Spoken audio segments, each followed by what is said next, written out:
The following is a hockey podcast out of Vancouver and Surrey, British Columbia. It'll only consist of a lot of puck talk and even more BS, or in actual words, banter and satire. Enjoy, and as always, go Canucks go. Man, oh man, I'm addicted to hockey right now. And I think I'm getting addicted to winning again. Your Canucks. I just did that, picked up another 2 points. Let's talk about it. And is this like the closest Canucks team ever? These guys are bros, man. Again, let's talk about it.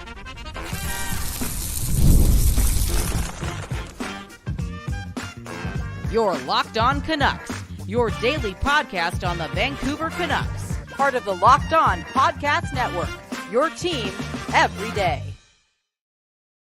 People. We back doing this, and that's talking about another victory for your Vancouver Canucks. My name is Kyle Bowen, and this right here is Locked On Canucks. One love to the Don't Doze Art Lab for giving us the space, the dark space right now, because that's the vibe. Okay? It's not about the aesthetic. It's about the energy right now, okay? For real. I'm loving this energy. It's October. It's gray. It's dark. It's rainy. I never thought I'd say this, but I'm loving this, and I'm thinking I'm only this way here in Vancouver right now because the Canucks are back to winning games. And again, hockey is important in October. It's still relatively new. If you know what I'm saying, this is the greatest feeling in the world when again hockey's back, man. Last October, again, I guess the streak, right? The bit of the undefeated streak started right around now. It felt new. It was like, oh my God, this seems actually good. And we just went through this first 5-game stretch. Just so involved, so connected, so hanging on to every single play. And it's again just good to be back. Okay. Anyways, go Canucks, go.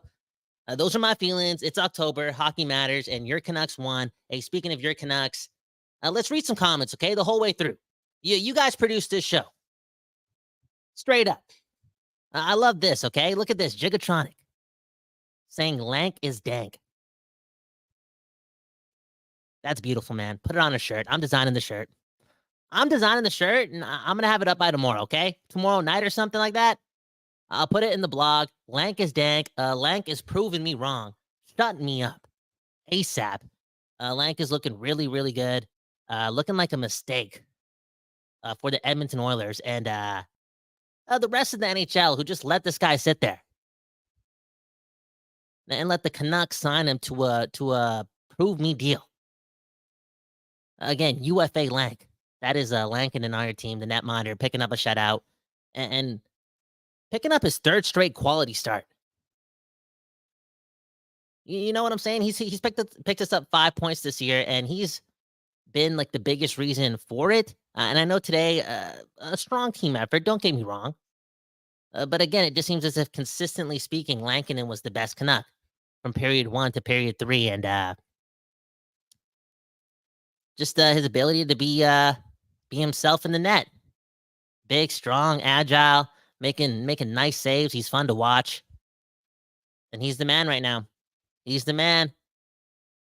And Sheeloz would have to say a lot about that to get his way and get his crease back, quote unquote. If that's what, he thought it was. Because again, man, oh man, Lankinen is, as Dale Smith says it, is being a difference maker. Hey, hit the like button for this, okay? Kevin Lankinen is way better than Stuart Skinner. The same dude who went to the Stanley Cup final and started for the Western Conference Championship team, okay? I'm telling you, based on 3 games, based on the skill set, based on what I'm seeing. And people, I had my glasses on the whole game. I'm telling you, this Lankinen guy, man, he's fun to watch. He's good, man. Now look at this comment from Cashman for the win. Cashman for the win. Saying, let's go. We just slayed the dragon. We beat the Flyers. 3-0. The Flyers, man, they tried really hard after it was 3-0. And made Lankinen a lot of money, okay? That's what it felt like. I felt as if after the Canucks went up 3-0, they set their minds to what's happening later tonight, okay? The celebration for Tyler Myers, right? His 1,000th game, okay? They tuned out. Maybe Tyler Myers is the chaos draft for other reasons, right?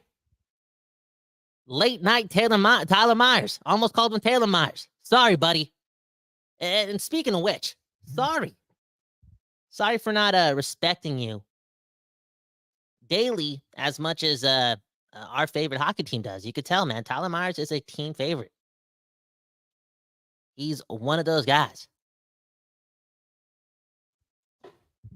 And I know sports is a business and business is gross, but Alvin and Rutherford, the people that we trust, Tocchet and company, they didn't want to see this guy go. And they sort of, if my math is correct, pull out the calculator, they picked him over Zadorov.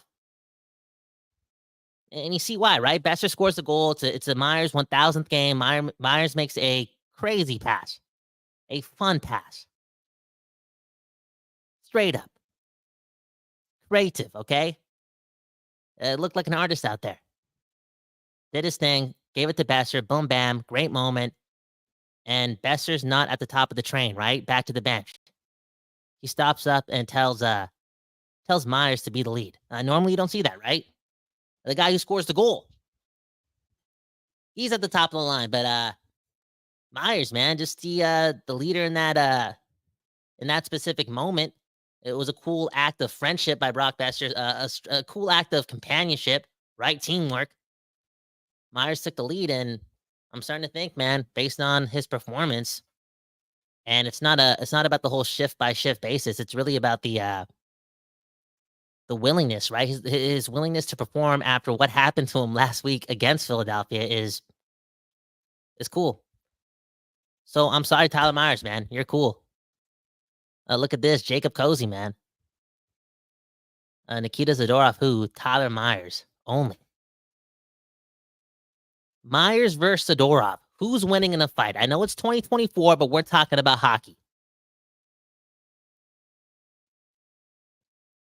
Cashman dropping another comment talking about somebody needing to bring up Vincent Desharnais so Kyle can talk about him. Hey, thanks for doing this. Again, you're producing the show. I'm just going to respond to the comments, okay? It's Kyle Bounce, Locked on Canucks. It's what we do, okay? Come on. It's what we'll do for the rest of the year. More info in the link in the bio. Vincent Desharnais, that was the best game of his career. Okay, his Canucks career, but man, maybe the best game of his career. That being said, again, it's hockey, and maybe I'm being an asshole. Maybe I'm doing this because it was dark outside. It was rainy. It's October. It's that time of year, right? But man, oh man, again, a perfect game on the ice for that guy. But I would have liked to see him, take a shot at Travis Konechny, okay? Because that dude who is extremely effective, okay? Imagine him and Brad Marchand together on a best-on-best against Team USA. You know what I'm saying? That dude's a hell of a player and can get under your skin and is super competitive. And because of that, he plays hockey every shift. He treats it like a playoff game every shift, and he's going after Quinn Hughes in October. Right, laying into him. The extra cross-check at the top of the third period on a penalty kill. Hurting Quinn Hughes, right? He was playing hurt the rest of the game. It's the truth. Quinn Hughes is a gamer. He's never getting out of the fight. He just saw what Tyler Myers did, okay? Come on. Look what Miller did earlier in the game. Quinn Hughes is not going out of that game. But he's hurt. And he's hurt because Travis Konechny, man. Travis Konechny, man. That guy was running around, and it would have been nice for somebody, okay? It didn't have to be Vincent Desharnais. It's a team game. But somebody do something back, because we can't be letting anyone take liberties on one of the best players in the game, the play driver, the DNA of this team, the fabric, the chosen one, Quinn Hughes. No way. Now look at Smirky McSir, okay? Sounding like me yesterday, okay? Saying that Vincent Desharnais looked good against a tired Philly squad. You didn't have to say tired, okay? Philadelphia, they're one of the worst teams in the league.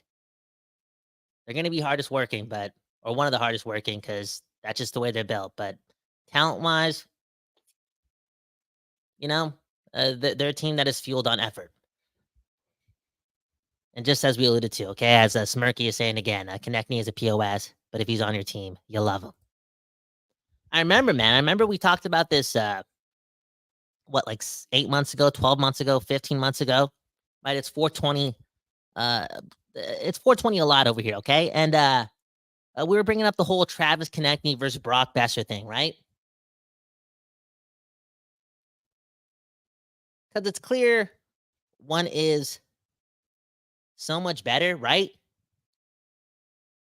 Game per game, it seems as if Konechny is that player. That all being said, roll the film back on what Brock Boeser did today and look at what he did in the defensive zone. And in my opinion, if my eyes are telling me, again, the right things, he was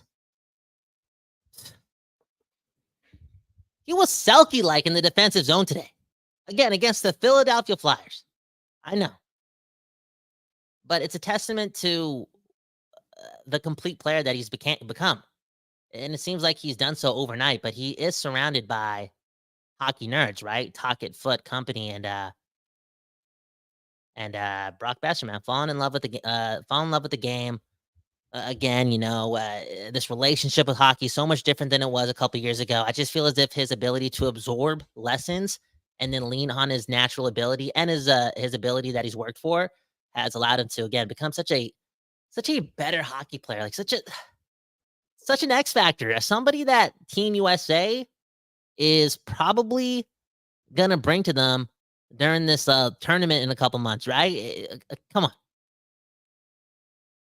You know what I'm saying? When the Olympics come around, you want a complete player who could also put 40 in the net because he's so good with his mind, finding gaps in the offensive zone. You want that guy on your team.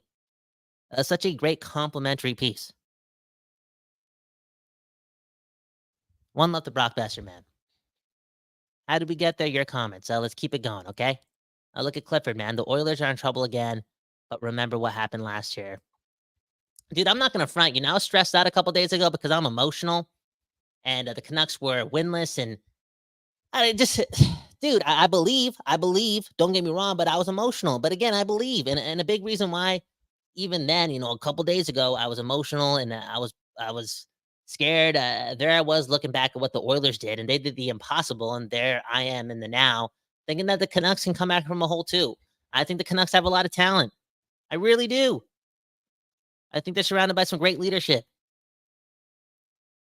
Yeah, McDavid and Draisaitl. They're not here, but bro, we got Brock Boeser. We got Thatcher Demko still around the team. We got Quinn Hughes. When he's on his game, again, top 5 player in the game, top 3 player in the game. I'm not even sipping on the West Coast bias tonight. That's just the truth. Did I mention Pettersson? That was an impressive second period alongside Niels Höglander and the other great player that we have on our team, okay? Connor Garland. And who do I want to talk about here? Do I want to talk about Elias Pettersson, what he did shift by shift, and how he rebounded after a slow start in this game? And again, that second period was a sign of things to come. No, you know what? That's enough. I'm not talking about that dude anymore today. I'm talking about Connor Garland. Look at that play he made as the person who got the second assist on that Niels Höglander goal. Look at what he did there. That is the most complete Connor Garland play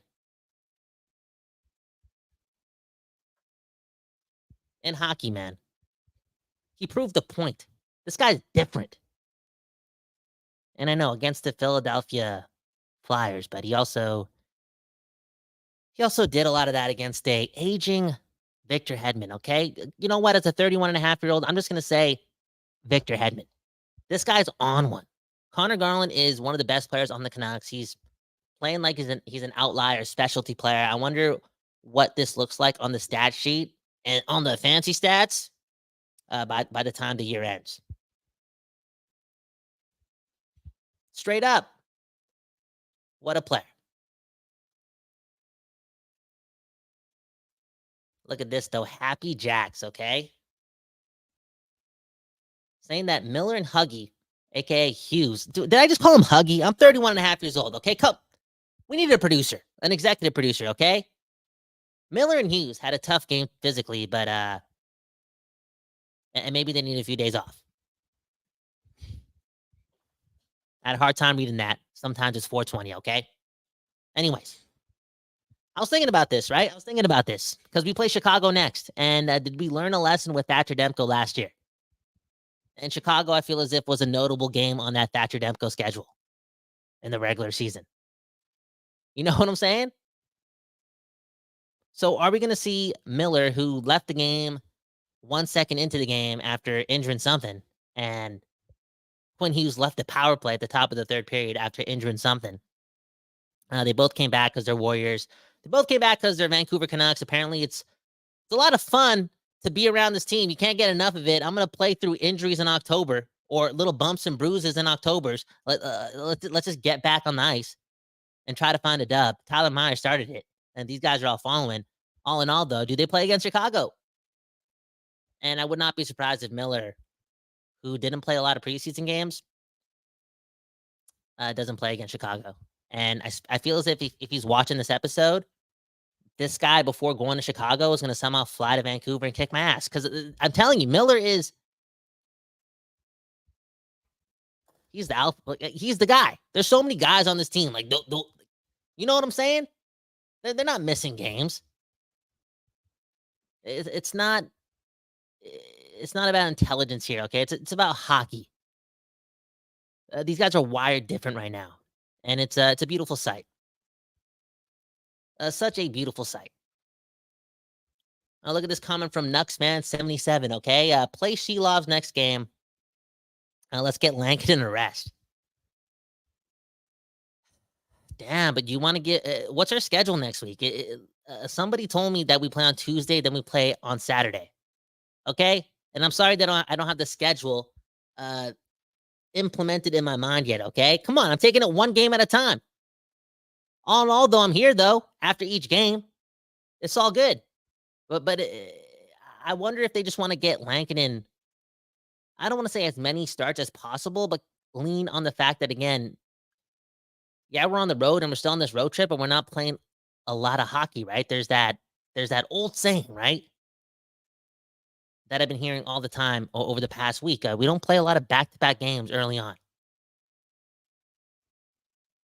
So maybe you just want to ride the hot hand. And yo, I didn't know this.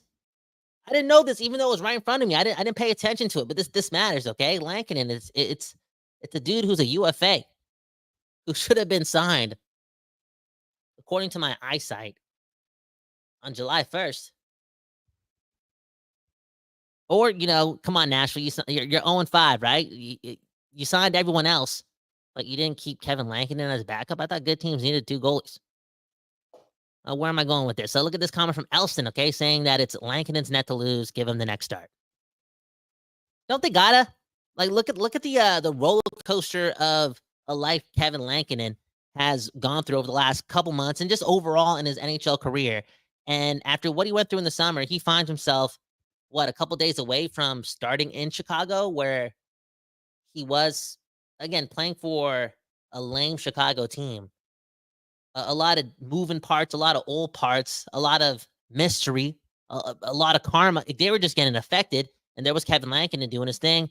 But again, playing for that type of team, the math didn't add up. But to equate logic, or common sense, collectively through the NHL universe, and he was, let go and then moved around and has found himself in Vancouver. And he's probably like, dude, why me? Well, what else do I got to do? I haven't got my shot yet. Here's my shot. Let me go back to Chicago and do something. Do something. Kevin Lankinen, what are the numbers? What are the numbers? They're elite. They're elite. It's so early in the season, but Kevin Lankinen has played like one of the best goalies in hockey. Look at Andrew saying smash the like button, okay? Smash it or tap it. It helps us out a lot. Hey, Christmas. We always say it, but it's just around the corner. And Trevor's got a family. And I got a girlfriend, man. Hit the like button. And Static is saying join the Discord. The game day thread, man. You guys are just talking in there, man. I'm telling you, my new favorite Canucks group chat. Straight up, and I don't even know these people. This is why Facebook was invented right here. This is why AOL existed. Because of this. Join the Discord. Man, look at this comment. Happy Jack. Should we end on this note? Unpopular opinion, when Demko comes back, we should trade Lankinen at the deadline. Whoa. I think in any other type of scenario where your number one is hurt, you may consider that, right? Because now you got this asset, you got this piece, you got this team that wants to go all in. A lot of teams in the East would, maybe want a Lankinen, right, going into the playoffs, or maybe they're dealing with a new injury between the net. And yeah, that's good asset management. But one of their assets, their biggest asset, I would say, Thatcher Demko, because having an X-factor goalie is such a detail in the fabric of a Stanley Cup winning team, right? Straight up. A detail based on the fact and the detail based on the acquisition of luck in a playoff series. Like if your goalie is on and his name is Thatcher Demko, a Vezina nominee, he can steal you series, unlike any type of player type in that series. He's one of those guys. Yeah, they got that guy. I know. Makes a lot of sense. Asset management, trade Lankinen, but you don't know. Well, what's the injury? The plethorus? The papatitis? What's the name of the injury? It's a new injury. It feels as if it's the first of its kind. I think the Canucks are keeping Lankinen the whole way through because they don't know. They don't know how Demko's going to hold up until they see it.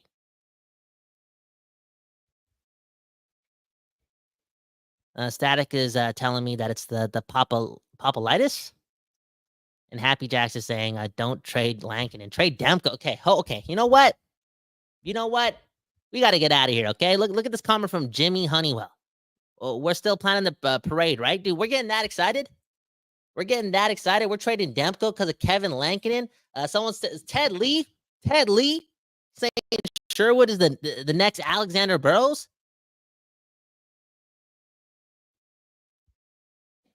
Welcome to October hockey, baby. Welcome to cheering for the 2024-2025 Vancouver Canucks. That was it, man. That was a fun time, man. A fun 24 minutes. Like I said, man, the Canucks, October, hockey is back. The Canucks have points in 4 of their first 5 games. This went from a bad start to a pretty good start. Boom, bam. That's what delusion does. And that's what winning does, okay? Winning fixes everything, okay? Hit the like button and subscribe to the show. Hit all the links in the bio. You can do the work yourself, okay? You don't need a call to action. Come on, okay? You know what I'm saying? Do it yourself. Hit the link if you, want to find out more. And more importantly, one love to the Locked On Podcast Network and the Don't Doze Art Lab for giving us the space. Wouldn't be here without them and their connection with their neighbors and their fans. Have a good morning, a good afternoon, a good night. If you're not watching this live, then we don't know when you're listening to this, but hey, we promise it. We appreciate it. Peace.